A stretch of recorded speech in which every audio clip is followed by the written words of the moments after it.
हे संविधान डॉक्टर बाबासाहेब आंबेडकरांनी सर्व भारतीयांप्रती समर्पित केलेलं आहे. त्यामुळे ते संविधान प्रत्येकाचं आहे.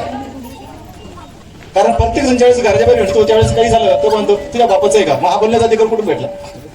आपण जे रागाने बोलतो किंवा कायद्याने सांगतो किंवा काही हे जे काही आपण करतोय ना, जे हिंडतोय फिरतोय खेळतोय बसतोय उठतोय, हे सगळे राईट्स जे आहेत हे सर्व फक्त केवळ आणि केवळ डॉक्टर बाबासाहेब आंबेडकरांमुळे सर्व भारतीयांना मिळालेले आहेत. म्हणजे अधिकारांचा वापर आपण प्रत्येक जण करत असतो, परंतु संविधान हे केवळ डॉक्टर बाबासाहेब आंबेडकरांचं किंवा बाबासाहेब केवळ हे बुद्धाचे किंवा महाराजा म्हटलं जात असतं. मी वारंवार लोकांना किंवा माझ्या जमलेल्या मित्रमंडळीला वारंवार म्हणत असतो की सर्वात सुरुवातीला जे आरक्षण डॉक्टर बाबासाहेब आंबेडकरांनी दिले 340 सर्वात प्रथम कलम जी आहे ती ओबीसी साठी दिलेली आहे. प्रथम 340 ही कलम ओबीसी साठी प्रथम दिलेली आहे. मग ओबीसी कोण आहे दुसरे आहेत. मग त्याच्यानंतर 341 ही सीला दिली आहे. त्यात महाराज समाज बिल वगैरे वेगवेगळे त्याच्यानंतर एसटीला दिली आहे. म्हणजे सुरुवातीलाच ओबीसी समाजाला डॉक्टर बाबासाहेब आंबेडकरांनी काय केलं, आरक्षण दिलं. तर ओबीसी समाज काय म्हणतो, बाबासाहेब कोणाचे, महाराजचे.